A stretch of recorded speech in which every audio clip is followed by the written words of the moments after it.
तो गोपालगंज नगर परिषद से आप सभापति का चुनाव लड़ रहे हैं तो पंकज जी आप हमें बताइए कि देखा जाए इस बार तो चुनावी सरगर्मियाँ तो काफ़ी तेज़ है अभी फ़िलहाल में। जी। और सभी प्रत्याशी अभी अपना मुद्दा लेके जनता के समक्ष जा रहे हैं, सभी लोग अपना मुद्दा रख रहे हैं, तरह तरह के वादे कर रहे हैं। तो इस बार चुनाव में सभापति के पद से आप प्रत्याशी रहेंगे तो किस मुद्दे को लेके इस बार चुनावी मैदान में उतरे हैं?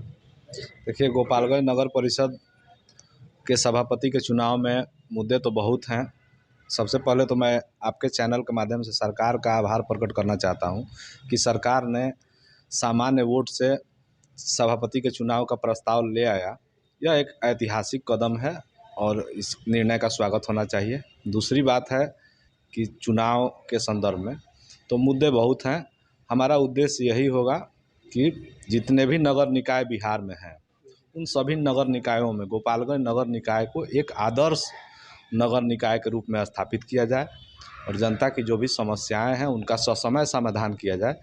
यही तो मुद्दा है। चुनाव से पहले तो सभी प्रत्याशी अपना मुद्दा विकास का ही रखते हैं। जी। और देखा जाए तो वादे तो अनेक होते हैं, जी। लेकिन जनता जिस विश्वास उम्मीद के साथ उन्हें जिताती है, पता चलता है कि 5 साल के लिए वो वादे सपने अधूरे रह जाते हैं। जी।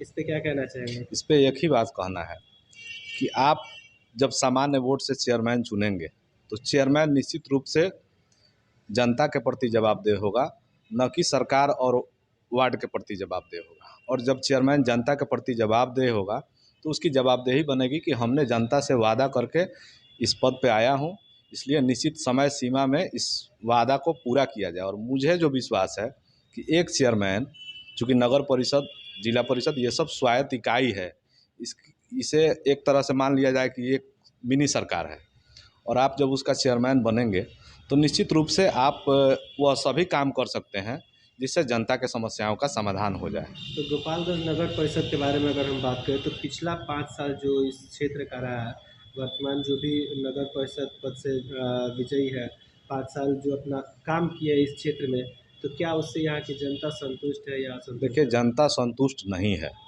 कारण ये है कि गोपालगंज नगर परिषद में सबसे बड़ी समस्या है कि जल निकासी और जल जमाव।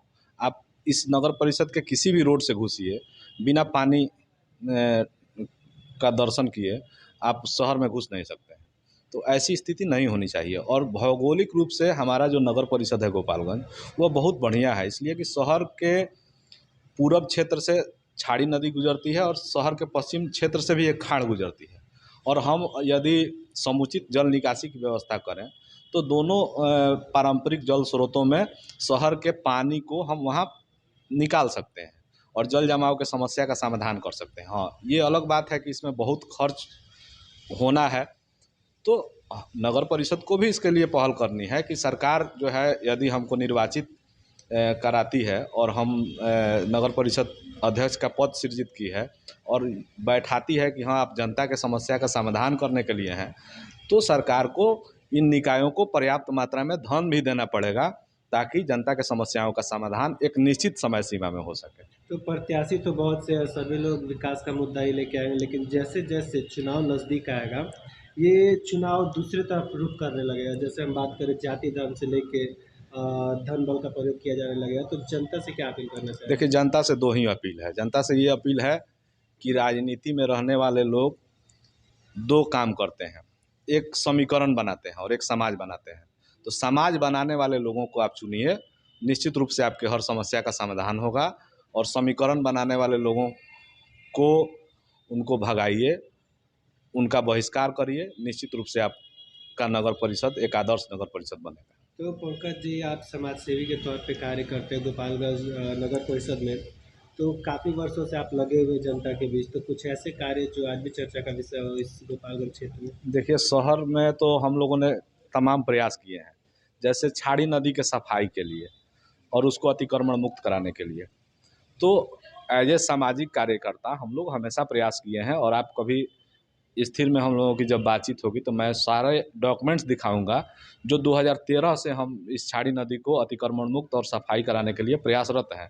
लेकिन चूंकि इसमें धन लगना है सरकार की तरफ से और नगर परिषद या जिला प्रशासन ने कभी सरकार को कोई पत्र नहीं लिखा कि हाँ आप इसके लिए एक कमेटी बनाइए, टीम भेजिए और इसका आकलन कराइए कि इसमें कितना पैसा लगेगा और इसका निदान कराया जाए। तो इसके लिए कभी पहल नहीं हुआ। हाँ, मेरे द्वारा ज़रूर इसके लिए पहल किया गया है।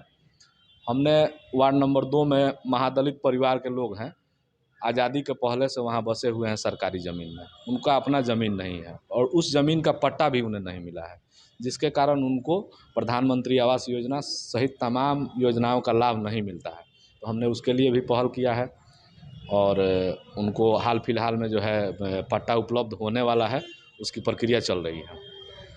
और इसके अतिरिक्त आप चलिए तो केवल नगर परिषद ही नहीं, इस ज़िले के विषय के बारे में हम कह रहे हैं कि अभी 2 समस्याएं थी। एक कि गंडक नदी पर बांध का निर्माण हुआ पतहारा में 2005-06 में और बिशंबरपुर में 2017-18 में, और सभी किसानों का ज़मीन ले लिया गया बांध निर्माण के नाम पर और आज तक उन्हें मुआवजा नहीं मिला था। पहली बार मेरे संज्ञान में जब यह मामला आया तो मैंने हाई कोर्ट में एक जनहित याचिका दायर की और जनहित याचिका में हाई कोर्ट ने इस पर कड़ा रुख अख्तियार किया और सरकार से पूछा कि आपने 15 साल में किसान को मुआवजा का भुगतान क्यों नहीं दिया।